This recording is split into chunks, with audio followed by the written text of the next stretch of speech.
69,000 शिक्षक भर्ती, आवश्यक प्रमाण पत्र और डॉक्यूमेंट क्या क्या हैं, आइए इसको देख लेते हैं। तो 69,000 सहायक अध्यापक भर्ती के अंतर्गत काउंसलिंग में प्रतिभाग करने वाले अभ्यर्थियों को सूचित किया जाता है कि वे अपने अभिलेखों के मिलान हेतु निम्न क्रमानुसार 3 प्रत्यावली, यानी कि 3 क्रमांक में ये प्रत्यावली रहेगा, एक मूल अभिलेख की तथा 2 स्वप्रमाणित छाया प्रतियों को तैयार करके जमा करना है। तो एक आपका अभिलेख जो रहेगा मूल डॉक्यूमेंट ही रहेगा, ओरिजिनल।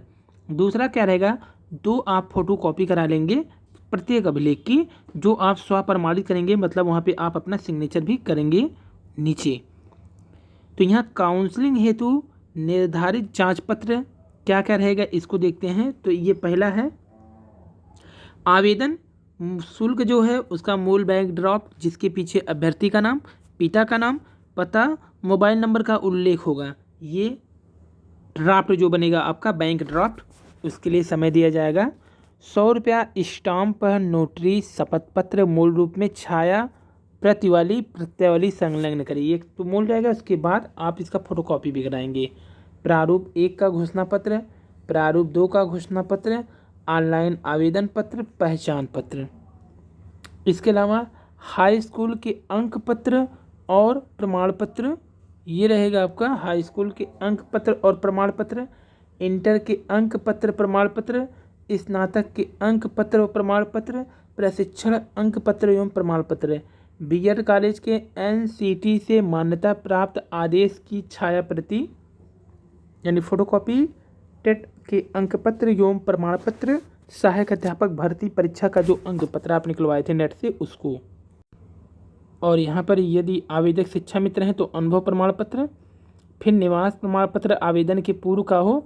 देखिए यहाँ पर आपको फिर से याद दिला दें कि जब आपने काउंसलिंग के लिए जो पास हुए थे तो फॉर्म भरे थे, उस समय जो डॉक्यूमेंट आपके पास था वही वाला निवास प्रमाण पत्र ऐसा उसी समय का। जाति प्रमाण पत्र आवेदन का पूर्व का, यानी जब आप आवेदन कर रहे थे तो उसके पहले का जब बना था वही जाति प्रमाण पत्र चाहिए, नया नहीं चाहिए। यहाँ पे देखिए क्लियर कर दें कि नया नहीं बना होना चाहिए कि कल 1 हफ्ता पहले का बना हो वो लगेगा। यहाँ पर जब आप आवेदन कर रहे थे 2020 का, उस समय का, इसके लिए नोटिस भी जारी किया गया है बाकायदा। तो जाति प्रमाण पत्र ये उसी समय का चाहिए जब आप आवेदन कर रहे थे, आवेदन का ही चाहिए।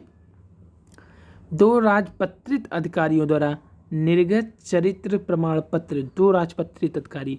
यदि आवेदक विशेष आरक्षण कोटि का है तो उससे संबंधित प्रमाण पत्र। यहाँ विशेष कोटि का मतलब जैसे स्वतंत्रता संग्राम सेनानी, विकलांग कोटा, दिव्यांग कोटा, इसके अलावा जो भूतपूर्व सैनिक, ये सब वाला कोटि का विशेष प्रमाण पत्र इसी के।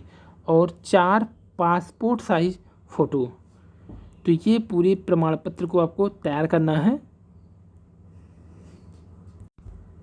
तो जो जांच अधिकारी होंगे वो जांच क्या क्या करेंगे, मूल रूप से ड्राफ्ट जिसके पीछे अभ्यर्थी का नाम, पिता का नाम, रजिस्ट्रेशन संख्या लिखा हो। पहले तो आपका आवेदन पत्र होना चाहिए, फिर ये होना चाहिए, फिर नोटरी होना चाहिए। शपथ पत्र प्रारूप 1, शपथ पत्र प्रारूप 2, शपथ पत्र प्रारूप 3, 4 और 5, ये 5 प्रकार का जो शपथ पत्र होगा में से आपको जो बनवाना होगा वो बताया जाएगा। आईडी प्रूफ के आधार, जैसे पैन कार्ड के हों या आधार कार्ड के हों। शिक्षा मित्र पद पर प्रथम नियुक्ति पदभार, ये तो मान लीजिए उस समय के हैं, क्योंकि अब तो शिक्षा मित्र वाला तो इसमें होंगे नहीं, क्योंकि कम गुणांक तो उनका था नहीं। ऑनलाइन आवेदन दिनांक से पूर्व अनापत्ति प्रमाण पत्र किसी विभाग में, ये भी छोड़िए, बीएड कॉलेज एनसीटी तो बता ही दिया गया है। जन्मतिथि का मिलान जो है अंक पत्र के आधार पर ही होगा। ऑनलाइन आवेदन में उल्लिखित विवरण क्रमांक, जिसमें सहायक अध्यापक के अंक पत्र और प्रमाण पत्र, टीटी के अंक पत्र प्रमाण पत्र, हाई स्कूल के अंक पत्र प्रमाण पत्र, इंटरमीडिएट के अंक पत्र प्रमाण पत्र, स्नातक के अंक पत्र प्रमाण पत्र, बीएड के अंक पत्र प्रमाण पत्र, और उसके बाद बीएलएड, बीटीसी, विशिष्ट BTC, Urdu BTC, LT, VPR जो भी हो उसके अंक और प्रमाण। जाति का मूल रूप से आवेदन से पूर्व का रहना चाहिए। फिर यही बताया गया है निवास, देखिए मूल रूप से आवेदन का पूर्व विशेष आरक्षण का होना चाहिए। तो यहाँ पर अगर आपको किसी प्रकार का, जैसे है क्या कि कई लोगों का नेट पे नहीं चढ़ा है, जैसे कुछ लोग कह रहे हैं हमारा 2004 का है, 2009 का है, तो जो पुराने हैं अगर मान लीजिए वो है ठीक है, जब आप फॉर्म भरे थे तो इसी पे भर देते, लेकिन अगर आप नया बनवाए होंगे जो पिछले साल, वो दोनों साथ में अटैच कर देंगे, वो दोनों साथ में अटैच कर देंगे तो मान्य हो जाएगा, कोई दिक्कत नहीं होगी अगर पहले का बना है। लेकिन बाद के बने इसको साथ लाना ही पड़ेगा, क्योंकि यही प्रमाणित करेगा कि आप पहले से ही हैं। और अगर महिला है और वो ओबीसी कोटे या एससी कोटे से हैं तो उन्हें पिता का ही प्रमाण पत्र लाना होगा, ना कि पति का प्रमाण पत्र मान होगा। तो पिता के नाम पर बना ही मान्य होगा, चाहे वो शादी कि पहले का ही बना हो वही लेके आएंगे। क्योंकि जैसे कहा जा रहा है कि शादी हो गया तो पति के नाम से बनेगा, लेकिन यहाँ पे देखिए कोर्ट का आदेश है कि शादी भले हो गया हो, क्योंकि पिता के नाम से ही जो लड़की का जाति प्रमाणित होगा। स्पष्ट रूप से कहा गया है कि जो पिता है उन्हीं के नाम से उनकी बेटियों का जाति प्रमाणित होगा। तो इसीलिए पिता के नाम से ही जाति प्रमाण पत्र बना होना चाहिए, अन्यथा आपको काफ़ी परेशानी होगा। जैसा कि देखे होंगे कई लोगों का इसी वजह से रुका गया है। तो अगर पुराना है तो वही अच्छी बात है, उसी को लगाइएगा। लेकिन पति के नाम का प्रमाण पत्र पे आपको किसी प्रकार का आरक्षण नहीं दिया जाएगा। अगर कोई प्रमाण पत्र नहीं है आपके पास तो आप जैसे कि है क्या कि हाई स्कूल की मार्कशीट में या कोई अगर नाम में अंतर है या फिर जैसे कि डेट ऑफ बर्थ में अंतर है तो आपको एक एफिडेविट बनवाना पड़ेगा। एफिडेविट बनवा करके उस पर आपको ये बताना होगा कि हमारे में त्रुटि हम इसको सही करा देंगे। आपको समय दिया जाएगा 3 से 4 महीने जिसे दिया गया है। सिर्फ अंकों का अंक में अगर जो प्राप्तांक पूर्णांक में अगर हेर फेर नहीं है या अधिक कम नहीं है तो आपको कोई दिक्कत नहीं है। बाकी जो भी त्रुटियां होंगी सबका आपको संशोधन का अवसर दिया जाएगा। तो ये वीडियो आज का है कि संशोधन का अवसर सिर्फ प्राप्तांक पूर्णांक को छोड़ के बाकी सभी पे लागू रहेगा फिलहाल अब तक के हिसाब से।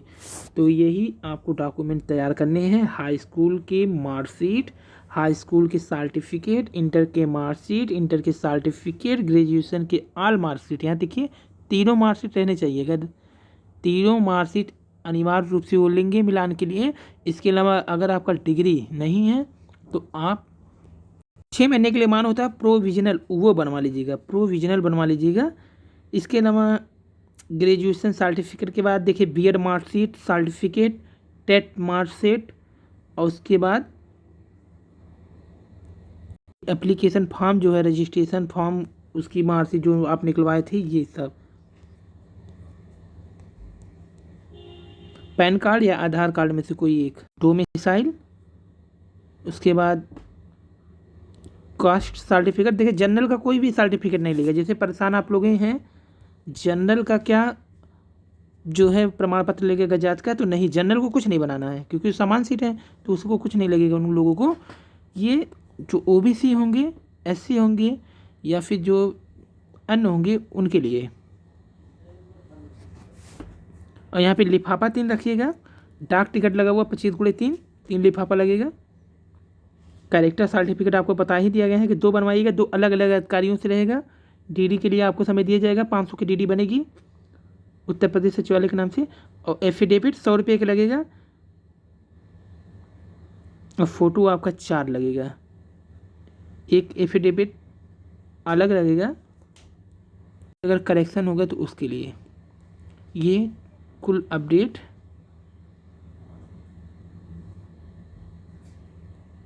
अगर आपको फिर से बता दें कि महिला जो भी जाति और अथवा कास्ट सर्टिफिकेट जो होगा वो पिता के नाम पर ही बना मान्य होगा। जनरल वर्ग के लिए किसी प्रकार का कोई सर्टिफिकेट नहीं लगेगा। कोई डॉक्यूमेंट अगर ना हो तो आप एफिडेविट दे सकते हैं कि ये डॉक्यूमेंट हम बाद में उपलब्ध करा सकेंगे। अगर कोई करेक्शन है तो भी एफिडेविट पे आपको लिखना होगा किसी के नाम में मिस्टेक है या पिता के नाम में मिस्टेक है, माता के नाम में मिस्टेक है या डेट ऑफ बर्थ में मिस्टेक है, कोई भी मिस्टेक सिर्फ और सिर्फ अंकों को छोड़कर वो सभी करेक्शन के अंतर्गत आएंगे। उस पर कोई भी परेशान ना होइएगा, उसको सभी करेक्शन का अवसर दिया जाएगा। सिर्फ अंकों के जो अधिकतम या कम को छोड़ करके, अंक वाला कोई भी मैटर मान नहीं है अभी तक। तो इसलिए इन सब मैटरों के लिए आप एफिडेविट बनवा सकते हैं किसी प्रकार की त्रुटि हो। इसके अलावा जो भी प्रमाण पत्र जाति, निवास या फिर विकलांग कोटा होगा वो आपके फॉर्म भरने के समय का ही माना जाएगा। यानी कि बात का माना नहीं माना जाएगा कि 2021 का आप दे देंगे जाति तो मान लेंगे। वो लोग क्या करेंगे वही जाति और निवास लेंगे जब आप फॉर्म डाल रहे थे, अप्लाई कर रहे थे 2020 का काउंसलिंग के समय का, वही मानेंगे।